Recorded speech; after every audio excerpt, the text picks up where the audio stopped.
नमस्कार। क्या हम जानते हैं कि वेट लॉस से ज़्यादा मुश्किल क्या है? दूसरी या तीसरी बार वेट लॉस करना। चौथी बार का तो सवाल ही नहीं उठता, तब तक हमारा मोटिवेशन लेवल ज़ीरो हो चुका होता है।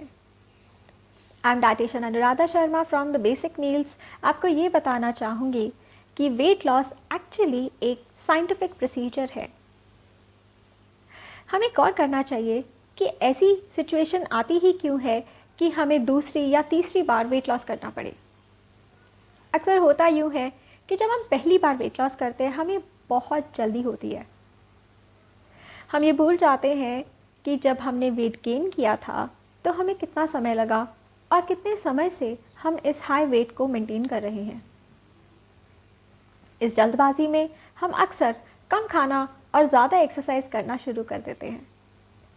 ऐसा करने से तो हम बहुत जल्दी थक जाते हैं, इसीलिए हम मुड़ते हैं उन लोगों की तरफ जो हमें ये वायदा करते हैं कि कम समय में हमारा ज़्यादा से ज़्यादा वेट लॉस वो करवा देंगे। They trap us with new words like keto diet, intermittent fasting, paleo diet, and we fall prey. इससे हमारा जल्दी वेट लॉस भी हो जाता है। Trust me, I am not against keto diet or intermittent fasting. They have therapeutic value, but they are not balanced diet. We will eventually go back to a balanced diet, a normal way of living. Now the fun begins. होता ये है कि जब हम balance diet पे जाते हैं, the weight that we had lost comes back. और हम सोचते हैं कि जिस तरह हमने पहली बार वेट लॉस किया था उसी तरह हम दोबारा कर पाएंगे, उसमें कोई परेशानी नहीं होगी।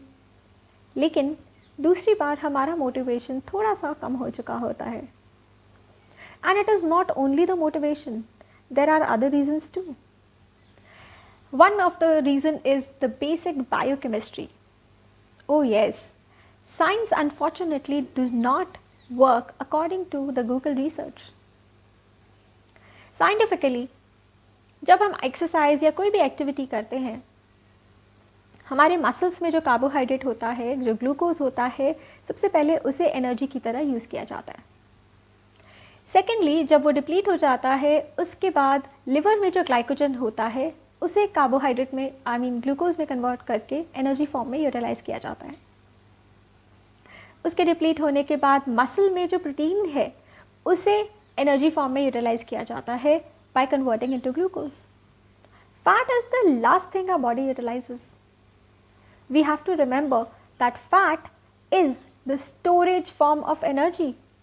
हमारा शरीर इसे बहुत आसानी से यूज़ नहीं करता, it uses it as a savings account. और इस प्रोसीजर की वजह से जब हम फास्ट लॉस करने की कोशिश करते हैं, यूजुअली हमारी बॉडी से प्रोटीन लॉस हो जाता है और वेट लॉस के प्रोसीजर के बाद जब हम नॉर्मल लाइफ पे वापस आते हैं, दैट वेट कम्स बैक। अक्सर लोग शिकायत करते हैं कि हमारा वेट अटक गया है, कम नहीं हो रहा। इसका कारण भी यही हो सकता है, फास्ट वेट लॉस।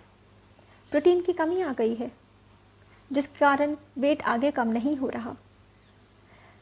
सिम्टम्स में अगर हम ध्यान दें तो लेथार्जी, शरीर में दर्द, एक्सरसाइज ना करने की हिम्मत, दर्द के कारण नींद ना आना, ये इन सब से हमें पता लग सकता है कि शायद हमारी बॉडी में प्रोटीन लॉस हुआ है। अगर रिपोर्ट्स की तरफ ध्यान देना चाहें तो BUN यानी कि ब्लड यूरिया नाइट्रोजन या फिर क्रिएटिनिन अगर ज़रूरत से ज़्यादा कम आए हैं तो पॉसिबिलिटी है कि हमारी बॉडी में काफ़ी प्रोटीन लॉस हो चुका है। But let me make it very clear right now कि इसी सिचुएशन में हमें मेडिकल एडवाइस भी लेने की ज़रूरत है, क्योंकि इस तरह के सिम्टम्स या रिपोर्ट्स का रीज़न कोई दूसरी डिजीज़ भी हो सकता है। Coming back to the solution, life is very easy. It is us who frequently try to find complicated solutions. Weight loss का समाधान भी बहुत आसान है। हमें पहली बार ही सही तरीके से वेट लॉस कर लेना चाहिए। Balance diet and healthy lifestyle is all we need. अपना ध्यान वेट लॉस की तरफ नहीं, हेल्दी हैबिट्स डालने की तरफ लगाइए। जैसे कि बाबा रणछोड़ दास ने भी कहा है, बच्चा काबिल बनो काबिल, कामयाबी झक मारकर हमारे पीछे आ जाएगी।